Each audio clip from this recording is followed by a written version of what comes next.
Bonjour à tous, bienvenue à l'atelier Énéagramme. Aujourd'hui, nous allons aborder une subtilité qui concerne la structure 6 Énéagramme, voilà, donc le mental 6, qui est structuré autour de la peur. Voilà. Et donc le doute est omniprésent chez le 6.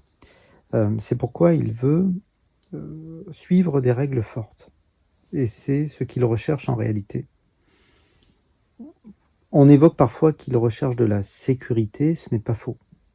Mais ce n'est pas vrai non plus. C'est-à-dire que si j'ai des règles qui sont claires à suivre, alors ça stabilise mon mental et j'ai ainsi l'impression d'être en sécurité. Mais il peut tout à fait, la structure 6 Énéagramme peut tout à fait aller vers des comportements qui sembleraient aux yeux des autres, eh bien, non sécurisants, qui pourraient sembler d'ailleurs non rationnels.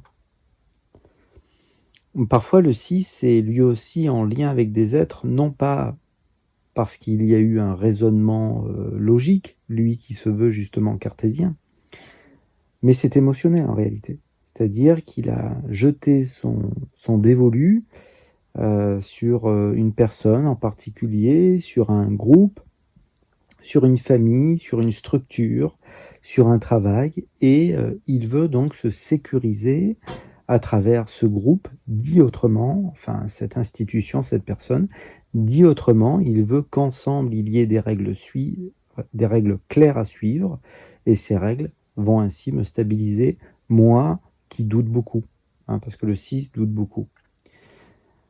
Donc, rassurez-vous, enfin voilà, si vous ne connaissez pas l'énéagramme, on n'est pas un numéro. Voilà, l'énéagramme définit 9 grandes manières dont le mental peut filtrer l'expérience. Et aussi curieux que ça puisse paraître, il n'y a pas de vérité à niveau mental, sinon tout le monde verrait les choses de la même manière. Obligé de constater que ce n'est pas le cas. Voilà, nous le savons.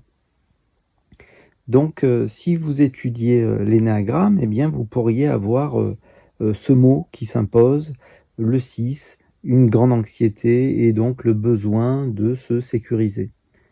Mais si vous rencontrez des 6, vous allez vous rendre compte que vous n'avez pas un 6 qui ressemble à notre 6. Et encore une fois, on n'est pas un numéro. Malheureusement, le mental parle avant tout du mental, justement. Enfin voilà.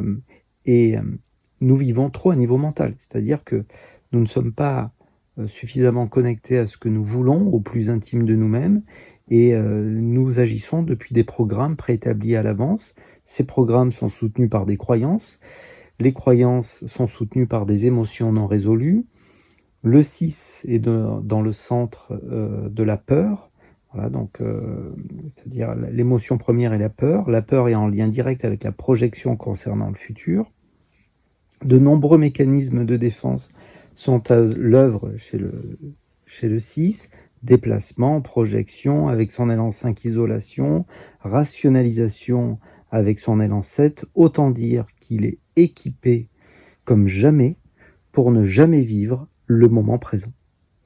Et donc, comme je ne peux pas vivre le moment présent, et c'est pas tout à fait vrai, comme mon mental structuré 6 ne peut pas vivre le moment présent, je veux suivre des règles avec, encore une fois, sans se répéter, telle personne, telle situation, etc.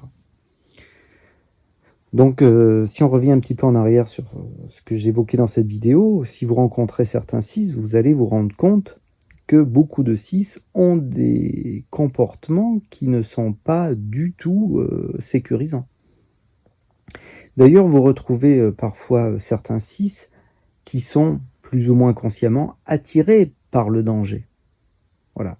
Alors, sans évoquer cette notion de phobique contre phobique. Ça, c'est donc le 6 phobique va très clairement vous exprimer qu'il a peur de tout.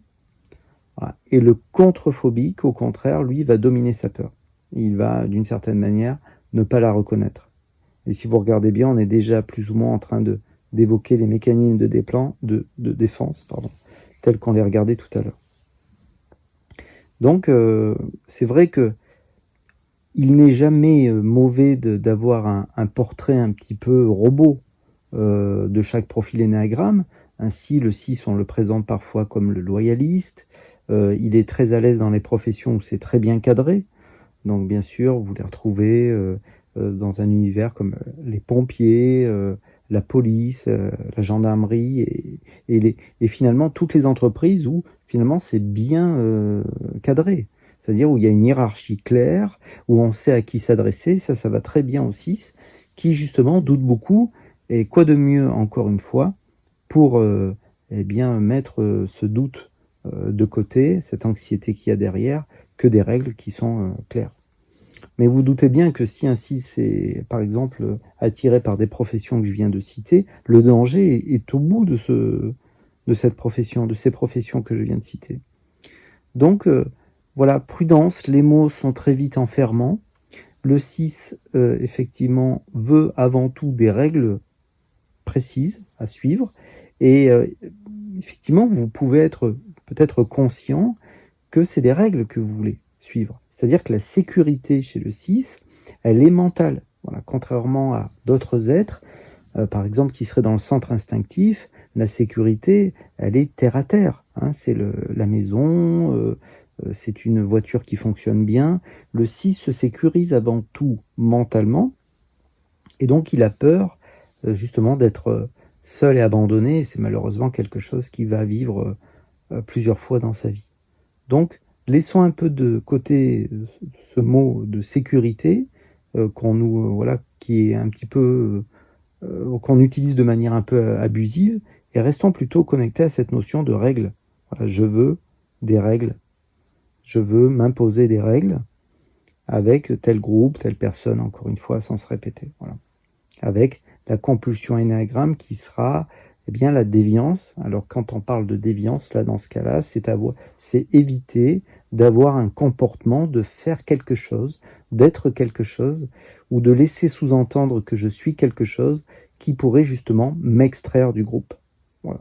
Voilà pourquoi quand le 6 va mal, le 6 involue en 3, il va prendre les défauts de la structure 3, il va s'isoler lui-même.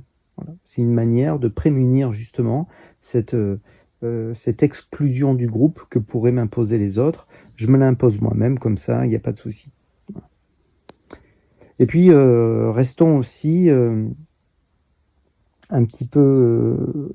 gardons à l'esprit aussi que quand vous êtes dans le triangle, relié au point 9, 6 et 3, le deuxième centre n'étant pas défini à l'avance, vous avez effectivement des 6 qui sont très différents. L'énéagramme ne s'attache pas au comportement, mais aux motivations. Hein, c'est-à-dire, les motivations, c'est-à-dire qu'est-ce qui me pousse à agir ainsi de la sorte. Les comportements, finalement, ont peu de valeur. C'est-à-dire que vous avez autant de comportements différents que vous avez de structure 6. Alors, pourquoi c'est si important de se pencher sur le deuxième centre? Parce que c'est parfois, eh bien, justement, nous agissons parfois depuis le deuxième centre. Donc, bien sûr, et je l'évoquais parce que le 6 involue en 3, donc effectivement, et le 3 est dans le centre de l'image. Le 3 involue, le 6, je vais y arriver, le 6 involue en 3 et le 6 évolue en 9, ok, mais le deuxième centre n'est pas défini à l'avance. Et ainsi, vous avez des 6 qui sont plutôt des terriens, pour le dire ainsi, avec un centre instinctif assez voilà, prédominant, parce que parfois, on agit parfois depuis le deuxième centre. Et puis, vous avez au contraire des 6 qui sont vraiment plutôt tournés vers le fait d'être aimé, l'image, est-ce que l'autre me valide Et bien sûr, vous pouvez rajouter à ça la notion du sous-type. On verra ça dans une autre vidéo. On regardera ça à la loupe. Naturellement, le 6 qui va être en sous-type tête-à-tête. Voilà, c'est-à-dire ce besoin d'intensité avec derrière le besoin d'exprimer de la force ou de la beauté. Voilà, vraiment, le but est d'être en union. Voilà, c'est-à-dire que le 6, il a peur d'être seul. Et il est jamais autant à l'aise que quand il agit en groupe. Encore une fois, ensemble, on suit des règles claires. Et comme je n'y vois pas clair moi-même tout seul, eh bien, si on est ensemble, eh bien, j'ai des règles à suivre encore une fois. Donc, c'est son chemin d'évolution, voilà, puisque si le 6 involue en 3, le 6 évolue en 9, c'est son chemin d'évolution que de pouvoir agir seul, sans avoir peur de se tromper. Et agir seul et surtout à vue, c'est-à-dire sans avoir dessiné à l'avance, mentalement, eh bien, ce qu'il faut faire. Parce que c'est ce qui se passe malheureusement. Son esprit est beaucoup tourné sur le futur, il imagine le pire, et une fois que j'ai imaginé le pire, je vais eh bien, organiser justement tout pour que eh bien, les choses se passent telles que je le souhaite. Bien sûr, la blessure première qu'il y a derrière, c'est la blessure de trahison. Il a peur d'être trahi, ou il a peur de trahir, c'est ce qu'on a évoqué. Et donc, regagnant le point 9, prenant les qualités du point 9, puisqu'on ne change jamais de structure énéagramme, eh bien, le 6 va ainsi lentement pouvoir agir avec le cœur, c'est-à-dire en se faisant confiance. Le mental doute beaucoup, voilà, et tourne dans tous les sens, en posant un peu les pieds sur terre, puisque le point 9 est bien sûr dans le centre instinctif.